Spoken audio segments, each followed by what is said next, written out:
Okay.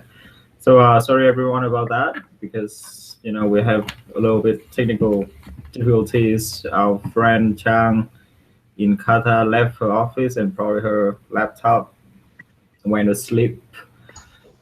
So I was saying on making it a useful lesson for the candidates too because you want something, you want to have something to give them as well and not just talking about SEO and they would be, oh, okay, so this is an awesome program, and then in the end, if let's say if they do not get in and they get nothing out of it, so it doesn't improve themselves as a person or a professional. If you don't give a chance to give them feedback or um, comments or a little bit of a lesson on how to navigate things in life. I mean, it's tough. Okay, so basically to summarize the last 3 points that I said, number one is always try to look things on the positive light, find the good points rather than bad points. Number two, keep your ego at the door and put yourself in their shoes in order to evaluate things fairly. And number three, always try to make it a useful lesson for the candidate as well. So, both their time and your time, it's not wasted after the interview. So, um, with that, I would like to maybe give a few more examples of the good and the bad questions and why I think some questions are better and some questions are worse. So earlier on, I was saying that for example, a question say, "Tell me a time when you do a community service." I think that is a very bad question and that's a very bad approach.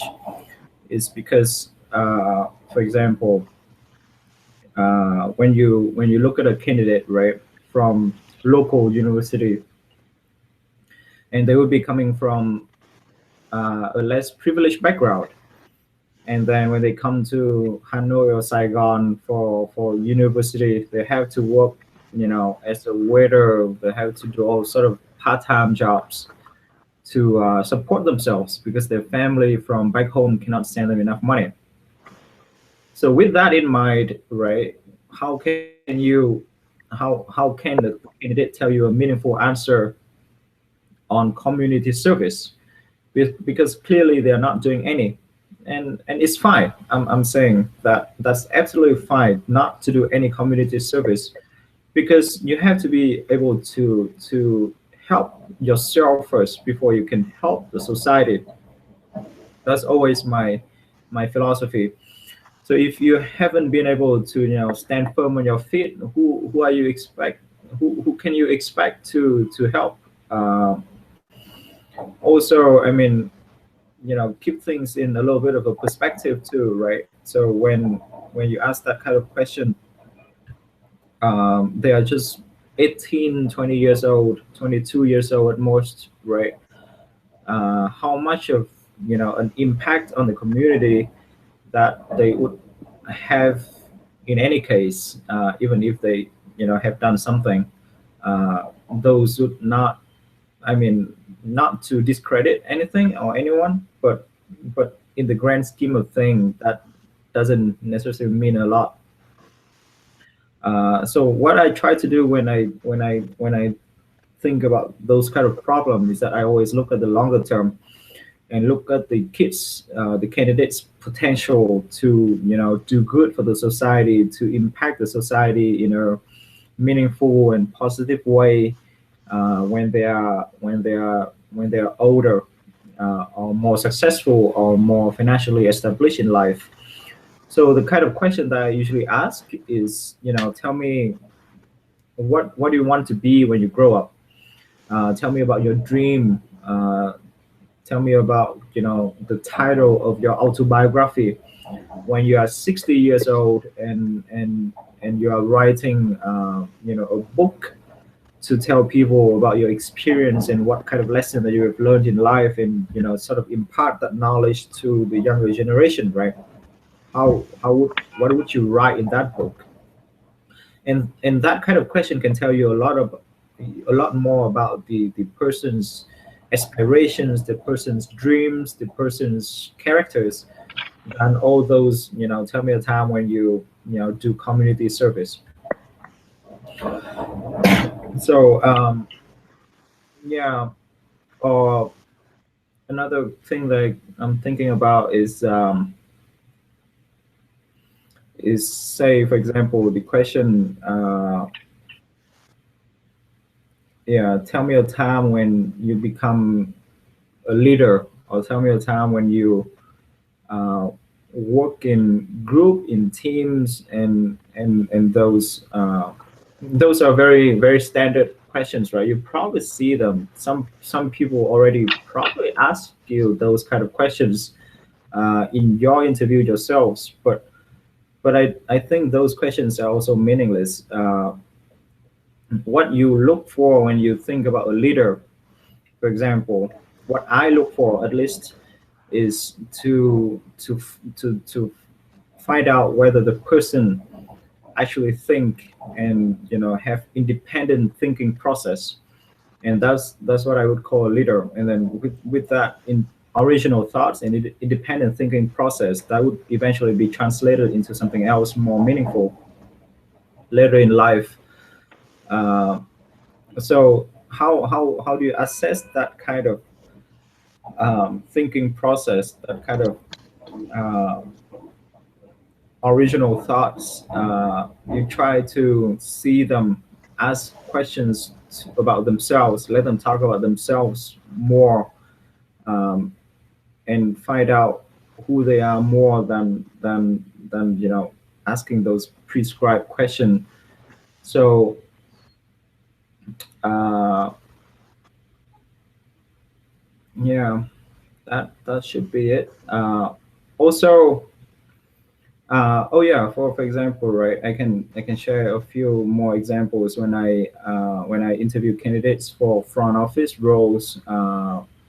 Typically in finance, when you have to make business decisions that would impact money, whether you're going to make or lose money. So there's a few things in life that can be trained easily, right? So group work can be trained, teamwork can be trained, leadership is gonna come with experience and it's gonna come with age, and that in a sense that means that leadership can also be trained. But there are a few things that's a little bit more innate, a little bit more about the person, how they were born with, what they have been doing in life, is that would be tough to change. For example, that would be the risk appetite. So I can't really teach anyone how to take risk. The person have to know, you know, how to take risks themselves. So especially that's important in a role where, for example, you work in a front office, financial decision making kind of role, uh, or business making kind of role. That would be important to ask the person, like, how do you handle risk? Have you ever taken any risk before? How do you handle fear when things turn sour? How do you go about, you know, controlling your fear, controlling your emotions, so that you can make these sound business decisions. So I mean, at the same time, acknowledge that those kind of questions would be very hard for someone who is a sophomore or junior in college to answer.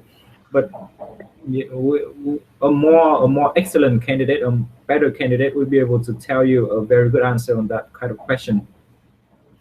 Also, on another note, so when, let's say, when you talk about, this is this is more relevant to my experience working in finance and economics, is I always look for someone who know or understand what is going on in the world, especially for SEO Vietnam, when all the internships are with corporations in Vietnam.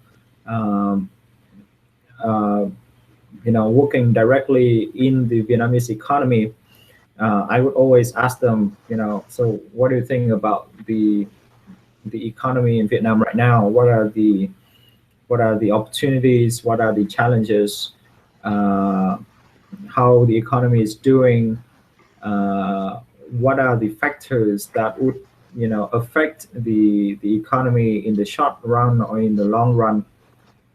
So that would tell you if the person actually does some research on the job, or if the person actually have um, a proactive attitude to things in life.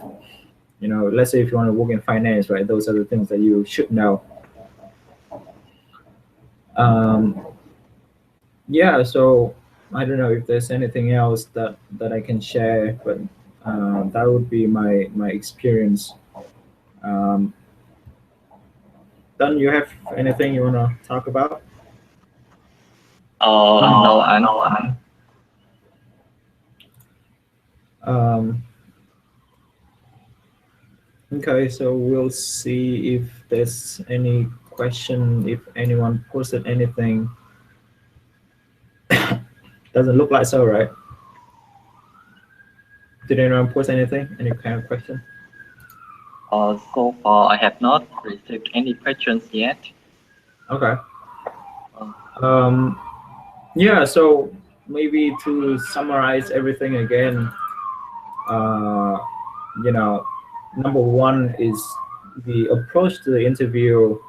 Look at things in a better light, in a good light, find the good points rather than the bad points. Number two is put yourself in their shoes in order to evaluate things fairly. I can't emphasize this enough. You know, just like on community service, many people don't have a meaningful community service, so don't put a big emphasis on that. And don't try to think that because SEO is built upon those principles, those values, that we are doing good for the society, or at least we're trying to. So community service is very important. I don't think it is important at all.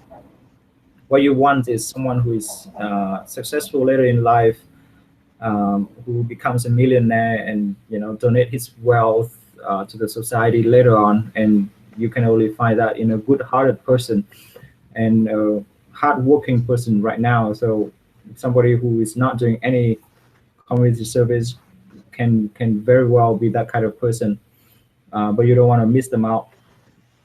Number three is make it useful time for the candidate as well.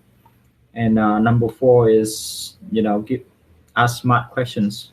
So always try to think about smart questions. Always trying to think about what you want to find out about the candidate and how is the best way to get there. What is the best kind of question to ask the candidate to find out about themselves, rather than going with those standard and normal questions.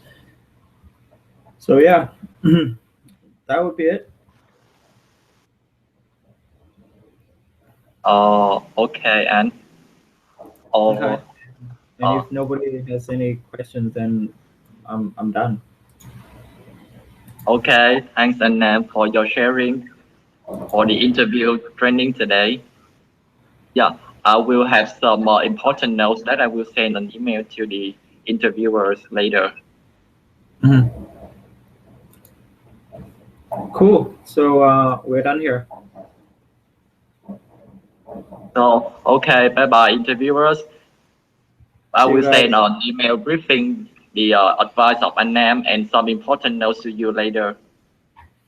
Yep, and have fun interviewing candidates, because I think is a whole different perspective being on the other side of the table, and you're gonna learn a lot from that process too. So enjoy. Bye. Okay, bye bye. See thì